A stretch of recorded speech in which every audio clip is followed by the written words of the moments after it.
जय Hind defence lovers. आज की टॉप हेडलाइंस कुछ इस प्रकार हैं। असम राइफल्स को एलएसी पर भी तैनात करने की चल रही है योजना। इंडियन फर्म ने इंडियन आर्मी के लिए पेश किया अपना एक नया एटीवी। अमेरिका ने पाकिस्तानी आर्मी चीफ को कहा कि भारत से करे दोस्ती और चीन को रखे दूर। जम्मू कश्मीर में जरूरत पड़ने पर एंटी टेरर ऑपरेशंस को किया जाएगा इंटेंस। कि 2020 में भारत और चीन के बीच छिड़ सकता था एक फुल फ्लेज्ड वॉर।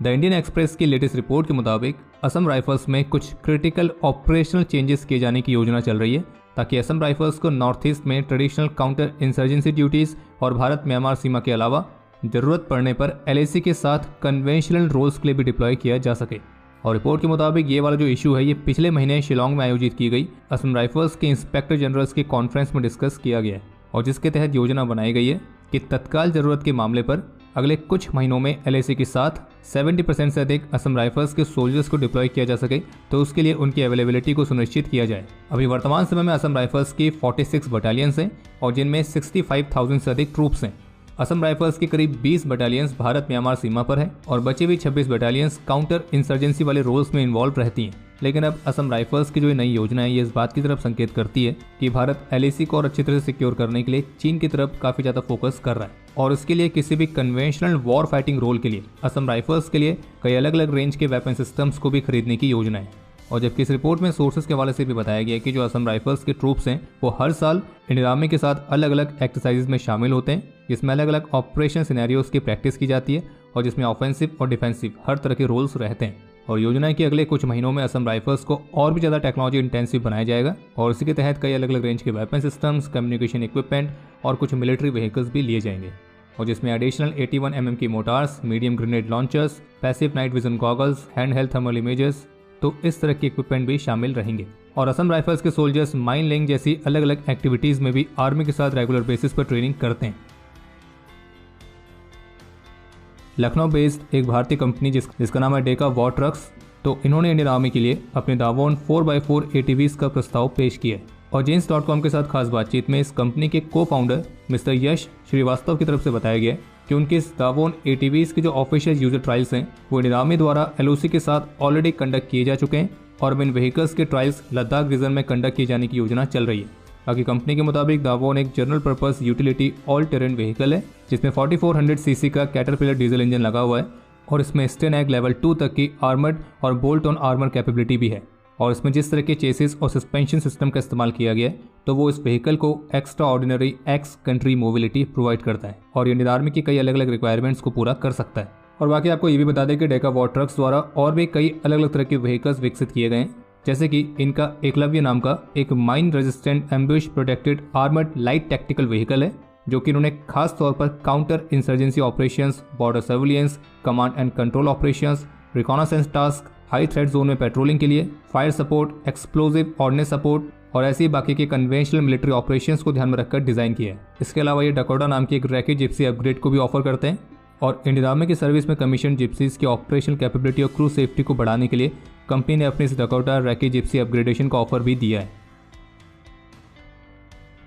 तो पाताल लोक की तरफ तेजी से बढ़ती हुई पाकिस्तान की अर्थव्यवस्था के बीच Pakistani army chief general Asim Munir किसी तरह से यूएस की विजिट करने में कामयाब हुए हैं और उनकी जो यूएस की ट्रिप है 11 दिसंबर से शुरू हुई थी और अपनी इस विजिट के दौरान पाकिस्तानी आर्मी चीफ ने यूएस के defence secretary Lloyd Austin, US के deputy secretary of state, UN के सेक्रेटरी जनरल, तो इन सबसे मुलाकात करने के साथ साथ फ्लोरिडा में स्थित सेंटकॉम हेडक्वार्टर्स को भी विजिट किया। और इंटरेस्टिंग बात यह है कि इस बार पाकिस्तानी आर्मी चीफ की इस यूएस विजिट के बारे में कोई ज़्यादा डिटेल्स भी जारी नहीं की गई है और शायद इसका सबसे बड़ा कारण यही हो सकता है कि पाकिस्तानी आर्मी चीफ जिस उम्मीद के साथ अमेरिका गए थे तो शायद उनकी उम्मीद पर पानी फिर गया है, यानी कि जिस पर्पस से वो गए थे वो पर्पस शायद उनका पूरा नहीं हो पाया। और जबकि मीडिया रिपोर्ट्स में सोर्सेज के हवाले से बताया गया है कि इस दौरान पाकिस्तान की डोमेस्टिक पॉलिटिक्स और इमरान खान के साथ जिस तरह का व्यवहार हुआ और हो रहा है तो उस मुद्दे को भी उठाया गया था। ये भी सामने आया है कि पाकिस्तानी आर्मी चीफ को यूएस की तरफ से सुझाव दिया गया है। वैसे पाकिस्तान के केस में सुझाव के बजाय निर्देश दिए हैं, ये ज़्यादा सही बैठेगा। तो चलिए यही कहते हैं कि अमेरिका ने पाकिस्तान को निर्देश दिए हैं कि वो भारत के साथ अपने संबंध सुधारे, एलओसी पर शांति बनाए रखे और चीन को अपने वहाँ केवल इकोनॉमिक कॉरिडोर तक ही सीमित रखे। इसके अलावा चीन को पाकिस्तान में किसी भी तरह की सिक्योरिटी सेटअप तक पहुँच ना दी जाए। और अमेरिका के इस तरह का ऑर्डर्स खासतौर पर ऐसी रिपोर्ट्स के बीच आए जिनमें यह कहा जा रहा था कि चीन ने पाकिस्तान में काम करने वाले अपने नागरिकों के लिए बलूचिस्तान के ग्वादर में मिलिट्री पोस्ट बनाई है और तो और अपने फाइटर जेट्स के लिए ग्वादर इंटरनेशनल एयरपोर्ट के इस्तेमाल की भी मांग की है। अब बाकी पाकिस्तान की आर्मी किसके ऑर्डर्स मानेगी, अमेरिका के या चीन के, तो ये तो शायद इसी बात पर निर्भर करता है कि डॉलर्स ज़्यादा कौन दे रहा है। और जबकि न्यूज़ 18 की रिपोर्ट के मुताबिक यूएस ऑफिशियल्स ने पाकिस्तानी आर्मी चीफ को ये कहा है कि अगर उनकी कंट्री को फाइनेंशियल हेल्प चाहिए तो उन्हें अमेरिका के कुछ टर्म्स एंड कंडीशंस को भी स्वीकार करना होगा और उन टर्म्स एंड कंडीशंस में भारत के साथ ट्रेड भी शामिल किया गया है। और जबकि इसी रिपोर्ट में कुछ इनसाइडर्स के हवाले से भी बताया गया कि जो पाकिस्तान है वो कई सारे डेवलपमेंट प्रोजेक्ट्स पर चीन की कंडीशंस को स्वीकार करने की इच्छा नहीं रख रहा है और इसलिए पाकिस्तान वापस से यूएस की तरफ मूव कर सकता है। बाकी आपने बिन पैंदी का लोटा वाला मुहावरा तो सुना ही होगा, तो ऐसा लगता है कि वो मुहावरा शायद पाकिस्तान के लिए बना है। और खैर आगे बढ़ते हैं, लेकिन उससे पहले अगर आप यहाँ तक वीडियो देख चुके तो वीडियो को लाइक जरूर कर दें और जो भी पहली बार चैनल पर आया है तो squadin.in पे जाकर नए डिज़ाइंस को चेकआउट करना ना भूलें और स्पेशल डिस्काउंट के लिए स्पेशल कूपन कोड याद रखें PKMKB। आज मंगलवार को पीटीआई के साथ एक एक्सक्लूसिव इंटरव्यू में सीआरपीएफ श्रीनगर के आईजी अजय कुमार यादव की तरफ से बताया गया है कि अभी कश्मीर वैली की जो करंट सिचुएशन है वो पीसफुल बनी हुई है, ओवरऑल सिचुएशन अंडर कंट्रोल है, लेकिन अगर जरूरत पड़ेगी तो हमारी फोर्स एंटी टेरर ऑपरेशंस को और इंटेंस करेगी। बाकी आने वाले समय में कश्मीर वैली की जो सिचुएशन है वो और भी बेहतरीन होती रहेगी और कश्मीर वैली में शांति बनाए रखने के लिए सभी तरह की रणनीतियों को अपनाया गया है, जिसमें यूथ का सपोर्ट, पब्लिक के साथ एसोसिएशन, तो ये सब भी शामिल है। और घाटी में सीआरपीएफ के विमेन पर्सनल की मौजूदगी के बारे में जब उनसे प्रश्न पूछा गया तो उनकी तरफ से बताया गया कि सीआरपीएफ की विमेन फोर्स उनकी टीम के साथ कॉर्डन एंड सर्च ऑपरेशन में पार्टिसिपेट करने के अलावा एयरपोर्ट की सिक्योरिटी ड्यूटीज में इंगेज रहती हैं और उन्हें काम करने के लिए सभी तरह के प्लेटफॉर्म और अपॉर्चुनिटीज दी गई हैं और उनकी तरफ से हमें एक्सीलेंट सपोर्ट मिल रहा है।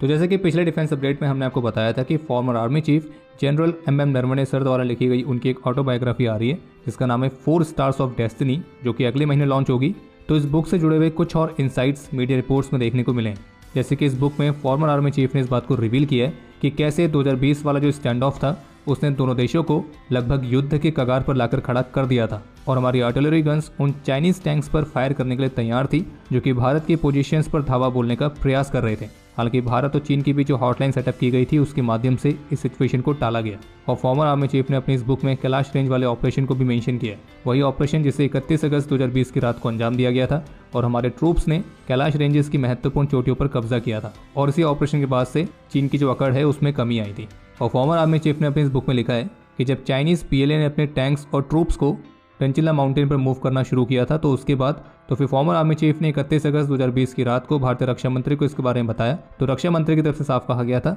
कि आप जो उचित समझो वो करो, यानी कि मिलिट्री को फ्री हैंड दिए गए थे इस सिचुएशन का सामना करने के लिए। और फिर हमारी आर्मी ने कैसे इस सिचुएशन को काबू में किया तो उसने तो चीन को भी सरप्राइज करके रख दिया था। और इस बुक में ये भी बताया गया कि कैसे इंडियन आर्मी ने अपने मीडियम टैंक्स चाइना के लाइट टैंक्स के सामने खड़े कर दिए थे और चाइना के लाइट टैंक्स का हमारे मीडियम टैंक से कोई मुकाबला नहीं था और अब ये पूरा गेम बन गया था ब्लफ का, यानी कि जो पहले ब्लिंक करेगा वो पीछे हटेगा, जो कि चाइनीज PLA को करना पड़ा। और वैसे इस तरह की इंसाइट्स देखकर फॉर्मर आर्मी चीफ की जो अपकमिंग बुक है 4 स्टार्स ऑफ डेस्टिनी, तो इसको लेकर हमारी एक्साइटमेंट और ज़्यादा बढ़ गई है। और बाकी अब समय है आज के इतिहास का। आज के दिन 2013 में सूडान में UN पीस कीपिंग ऑपरेशंस के तहत सूबेदार कुमार पाल सिंह और सूबेदार धर्मेश अंगवान ने अपने जीवन का सर्वोच्च बलिदान दिया था। आज के दिन 1994 में मणिपुर में मिलिटेंट्स का मुकाबला करते हुए CRPF के 11 वीरों ने अपना सर्वोच्च बलिदान दिया। आज के दिन 1971 में अपने अदम्य साहस और वीरता का परिचय देते हुए कैप्टन AG रॉय वीर गति को प्राप्त हुए थे। और आज के दिन 1971 में ग्रेनेडियर राफिक खान ने भी अपने जीवन का सर्वोच्च बलिदान दिया था और इन्हें मरणोपरांत वीर चक्र से सम्मानित किया गया। और आज के दिन 1961 में भारत ने गोवा को स्वतंत्र कराया था और इस दिन को गोवा लिबरेशन डे कहा जाता है। और आपके लिए आज का प्रश्न यह है कि ब्लैक कोबरास इंडियन एयरफोर्स के किस स्क्वाड्रन का निकनेम है। समय है आज के टॉप 3 कमेंट्स का, जो ये रहे आपकी स्क्रीन पर।